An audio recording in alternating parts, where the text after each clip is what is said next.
It happened at a rooftop bar downtown, one of those places where the drinks cost more than my weekly grocery bill, and everyone pretends they don't notice. I'd agreed to meet my girlfriend, Jenna, after work.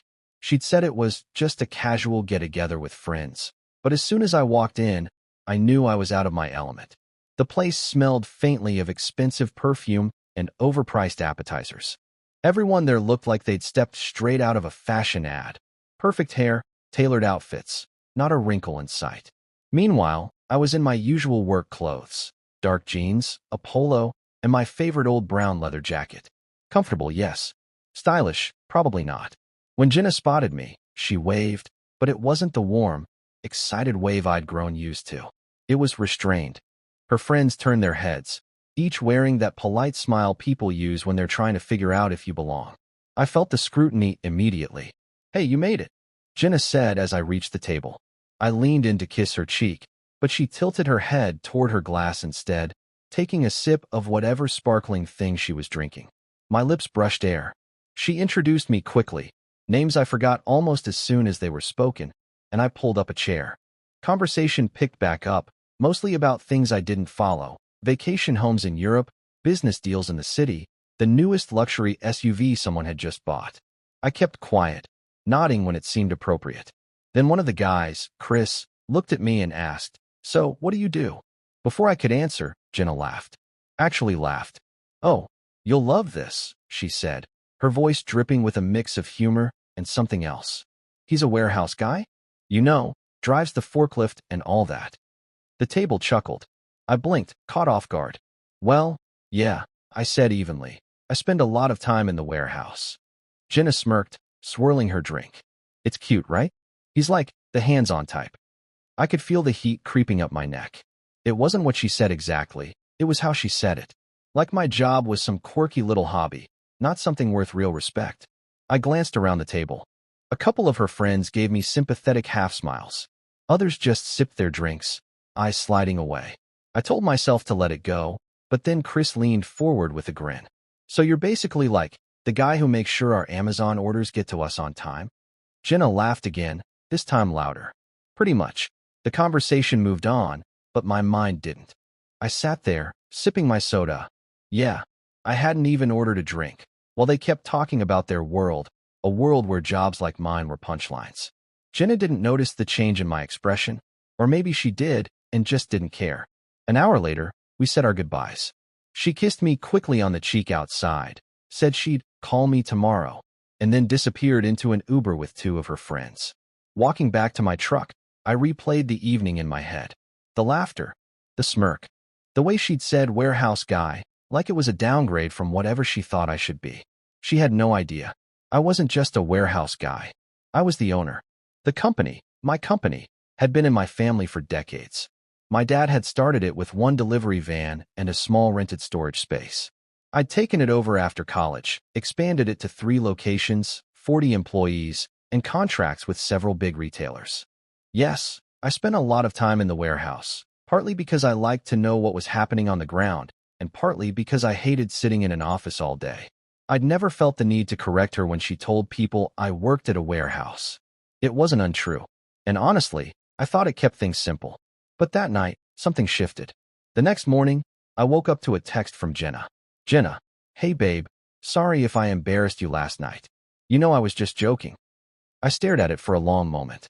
My fingers hovered over the keyboard, then stopped. Because suddenly, I knew exactly how I wanted her to find out the truth. The next day, I decided to swing by our main warehouse before heading into the office upstairs. It was a Friday, which meant a few big shipments were going out, and I like to check in with the crew. They're good people, hardworking, loyal, and the reason the company runs like clockwork. Around 10 a.m., Jenna texted again. "Jenna, what are you up to today? Want to grab lunch?" I told her I was at work and that she could meet me here if she wanted.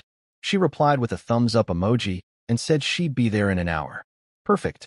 I let the guys know we might have a visitor and then went upstairs to my office. Yes, the one with my name on the frosted glass door. Ethan Parker, owner and CEO.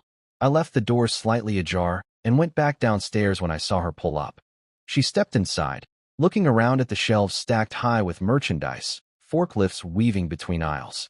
Her expression was exactly what I expected, polite curiosity, like she was stepping into a different planet. "Hey," she said, walking toward me. "So this is where work?" "Yep," I said, keeping my tone casual.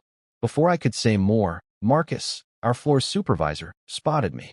"Morning, sir," he called, giving me a quick nod. A couple of the newer hires followed suit. "Morning, boss." Jenna froze for half a second, her eyes flicking from them to me. One of the guys rolled by with a pallet jack and grinned. "Hey, Ethan, the shipment to Midtown's ready. Want me to have the paperwork sent up to your office?" "Yeah, thanks," I replied. Her gaze sharpened. "Office?" she asked. I shrugged, playing it off. "Yeah, upstairs." We started walking toward the staircase, and as we passed, a few more employees greeted me. "Morning, sir. How's it going, boss?" Until it was impossible to ignore. Finally, we reached my office. I pushed the door open, gesturing for her to go in first. She stepped inside, her heels clicking on the polished floor, eyes immediately landing on the large desk, the plaques on the wall, and the framed newspaper clipping from when we'd opened our third location. She stopped dead in her tracks. "Ethan, what is this?" I leaned casually against the doorframe. "My office." She turned, brow furrowed. "But you said you work in a warehouse." "I do. I just also happen to own it." Her mouth opened slightly, but no words came out. The silence was thick. "You remember last night?" I asked. "The part where you laughed about me driving a forklift in front of your friends?" She winced. "I told you, I was joking." "Thing is," I interrupted, "I like spending time down here with the crew. It's honest work. I never felt the need to brag about owning the place."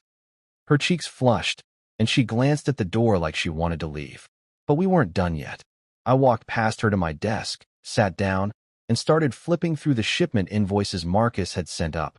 The air in the room felt heavy, and I could hear her shifting her weight behind me. "So, you're the boss here?" she finally said. "Have been for 8 years." I replied without looking up. "Started helping my dad when I was 16. Took over after college. We've grown a lot since then." She laughed nervously. "Why didn't you ever tell me?" I set the papers down and met her eyes. "Because it never mattered. At least, I thought it didn't. I figured you liked me for me, not what I do or what's in my bank account." Her lips pressed into a thin line. "I do like you for you. Last night was just, friendly teasing." "Jenna, friendly teasing is when you make a joke about me snoring or taking forever to pick a restaurant. What you did was belittle my work in front of people I'd never met. You made it sound like I was beneath you." She flinched at that. "I didn't mean it that way." I leaned back in my chair. "Maybe you didn't, but it showed me something. When you thought I was just a warehouse guy, you felt comfortable mocking it. Now that you know I own the place, you're embarrassed.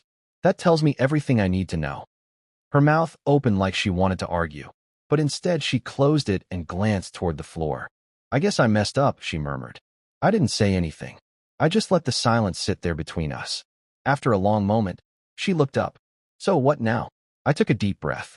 "What now is that I've got a business to run, and I need to be with someone who respects me whether I'm in jeans driving a forklift or in a suit signing contracts." Her face fell. "You're breaking up with me?" "I'm setting a boundary," I said evenly. "I don't want to spend my life with someone who measures worth by how impressive a job sounds at a rooftop bar." For a second, I thought she might blow up at me, but instead she just nodded stiffly. "I should go." I stood and opened the door. "Marcus will walk you out." As she left, the guys on the floor gave me curious glances, but no one asked. When the door shut behind her, I felt this strange mix of relief and clarity. The woman who mocked my warehouse job had just walked out of the building I owned, escorted by the very people she thought I worked for. And somehow, that felt like perfect closure.